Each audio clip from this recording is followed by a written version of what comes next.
श्री सद्गुरुदेव भगवान की जय। श्री सीताराम भगवान की जय। श्री राधा रमण लाल की जय। श्री गौरी शंकर महादेव की जय।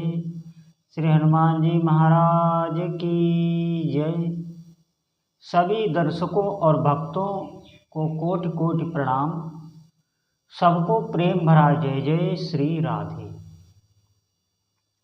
आज हम चर्चा करेंगे कि हम किसी की भी आराधना कर रहे हैं, हमारे कोई भी इष्ट देव हैं जिनके लिए हमने साधना आरंभ की, जिनको हमने अपना प्रीतम मान लिया, हमारे जो भी इष्ट देव आपके हों, कोई भी हों, वो सब एक ही हैं।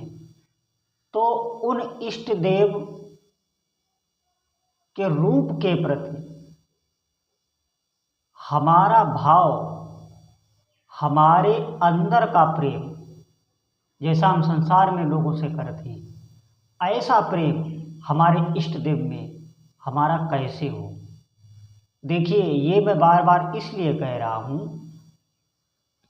कि प्रेम में ही सब शक्तियाँ होती हैं।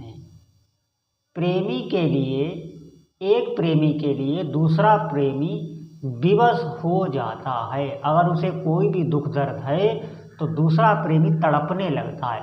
प्रेम खुद परमात्म स्वरूप है। प्रेम प्राप्ति की ही कोशिश करनी चाहिए। अब एक बात आप समझना, हम 3 चीज़ों से आकर्षण होता है हमारे अंदर और उसी का फिर चिंतन होता है। आप आँख से जो देखेंगे, कान से जो सुनेंगे और जिह्वा से बोलेंगे, इसका हमारे चित्त पर बहुत असर पड़ता है। अभी तक हमने संसार की ही बातें श्रवण की हैं, संसार की ही बातें बोली हैं, संसार को ही देखा है, तो संसार हमारे भीतर चला गया है। तो स्वाभाविक ही संसार का चिंतन होता रहता है। आप देखें, गौर करें, आप अंतर्दृष्टि से अपने अंदर देखें, गौर करें। इसी प्रकार आपको अपने इष्ट देव को ही देखना है, उनके रूप का चिंतन करना है, देखना है और उनकी कथा ही सुननी है और उनका नाम ही बोलना है। स्वाभाविक थोड़े समय के बाद आपके इष्ट देव में प्रीत हो जाएगी, ऐसी ही जैसी हमारी संसार में है। आप देखें तो सही, आप देखते होंगे कुछ लोगों को जिन्हें भगवान से या अध्यात्म से कोई मतलब नहीं, वो सिर्फ संसार में ही रमे पके हैं। ऐसे लोगों को देखना, वो संसार में ही किसी को अपना फेवरेट बनाए, अपना जो हृदय है वो संसार में ही किसी को दिए हुए होते हैं। आप देखना, तो वे उसी के बारे में पढ़ते हैं, उसी के बारे में सुनते हैं। ज़्यादा से ज़्यादा उनकी रुचि होती है जो भी उनका फेवरेट हो, वो कोई राजनेता हो, कोई फिल्मी स्टार हो या कोई भी हो, वो उसी के बारे में ज़्यादा रुचि लेते हैं, उसकी बातें करते हैं उसी के बारे में। या और भी कोई उनका शरीरधारी प्रेमी हो तो आप देखना उसकी स्वाभाविक रुचि उसमें होती। इसी प्रकार हमारी अभी रुचि नहीं है इष्ट देव के उसमें, लेकिन हम उनका नाम जपें जबरदस्ती, उनकी कथा सुने जबरदस्ती, समझे, उनके रूप को निहारे खूब। अगर आपकी सेवा विराजमान है, छवि विराजमान है, आप फोटो ही रख लीजिए, या आप कोई सेवा उनकी अपने इष्ट देव की सेवा भी कर रहे हैं तो उनको सजा के खूब उनका रूप निहारें, खूब उनको दृष्टि दें। जितना दृष्टि देंगे वो भीतर जा रहे हैं, आपके समझ में नहीं आ रहा है, वो नाम से, आँखों से, कान से भीतर जा रहे हैं और भीतर आपके धीरे धीरे उनका रूप प्रकाशित हो जाएगा, जो उनका ओरिजिनल रूप है। आप क्या जानते हैं, ये फोटो में जो आप देखते हैं ऐसे ही भगवान है? अरे भगवान की रूप माधुरी ऐसी है कि एक बार आपके अंदर झलक आएगी, निश्चित आएगी। अगर आप भक्ति में चल रहे हैं तो झलक आएगी और वो झलक फिर जाती नहीं है। वैसा रूप किसी का है ही नहीं, वैसा रंग ही किसी का नहीं है। जैसे भगवान के लिए ये नीला कलर कह दिया जाता है कि भगवान की नीलिमा ऐसी है, जो मोर का कंठ होता है, मोर की जो गर्दन होती है, अरे ये सब नहीं, ये प्राकृतिक सब हैं। भगवान की नीलिमा ऐसी है जो एक बार देख लेता है वो फिर उसका रुदन नहीं बंद होता, वो अंदर छाप लग जाती है, बिल्कुल दिमाग पे छाया रहता है वो रूप, हर हृदय गलगत रहता है। अरे सांसारिक दुख, कोई भी दुख उसे व्याप्त ही नहीं होता जिसके अंदर रूप आ जाता है। आएगा कैसे? आपको धीरे धीरे अपने इष्ट देव के प्रति रुझान बढ़ाना है। जैसे हम संसार में बढ़ाते हैं, आप नॉर्मली देख लीजिए, संसार में हम प्रीत जो हमें अच्छा लगता है उससे हम संपर्क बढ़ाने की कोशिश करते हैं कि नहीं करते? आप देखिए, जो भी संसार में अच्छा लगता है उसके प्रति संपर्क बढ़ाने की कोशिश करते हैं। ये भी देखते हैं कि उसको क्या क्या अच्छा लगता है, वो उसे देने की कोशिश करते हैं, उसको प्रसन्न की कोशिश करते हैं। जो भी संसार में हमको अच्छा लग जाए, प्रिय लग जाए, भले ही उसका रूप अच्छा लग जाए या उसका बल, अगर उसकी लोक में ज़्यादा वो प्रसिद्धि बलवान है, उसका बल अच्छा लग जाए, तो देखना हम ये करते हैं कि क्या उसको अच्छा लगता है, उसके बारे में पता करते हैं। जो भी अच्छा लगता है वही हम करते हैं उसको दिखाने के लिए।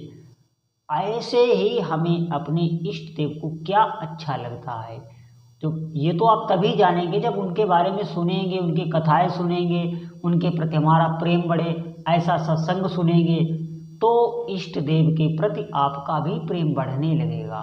जब प्रेम बढ़ने लगेगा तो आपका हृदय भी द्रवित होने लगेगा, आपके हृदय में करुणा आने लगेगी। जो इष्ट देव के गुण हैं वो सब आने लगते हैं, मेरी बात मानिए, क्योंकि आपका स्वाभाविक चिंतन बनने लगेगा। नाम जप तो आपको छोड़ना नहीं है, सब कुछ नाम जप ही कराएगा।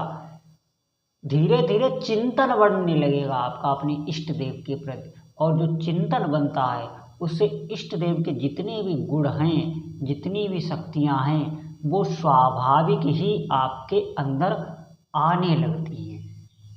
निश्चित मानिए, ये मैं कोई ऐसे आपको पाखंड नहीं बता रहा, ये सत्य वस्तु है। जिसका भी चित्त से चिंतन किया जाता है उसका शरीर पे भी असर पड़ता है, मन पे भी असर पड़ता है। जैसे आप अगर भय का चिंतन करें, आप भय के बारे में सोचने लगें, डरावना कुछ देखने लगें, तो आप देखना आपका शरीर भी कांपने लगेगा, क्योंकि असर पड़ने लगा ना। चिंतन बहुत मेन होता है। चिंतन इसी प्रकार आएगा कि आप अधिक से अधिक जप करें, उनकी कथा को सुने, उनकी रूप माधुरी का पान करें। कितने सुंदर छवि तो हमें ऐसे ही देखने को उनको मिलती है संसार में, जो संसारियों ने बनाई वो भी छवि कितनी मनमोहक है, लेकिन उनकी छवि है कैसी?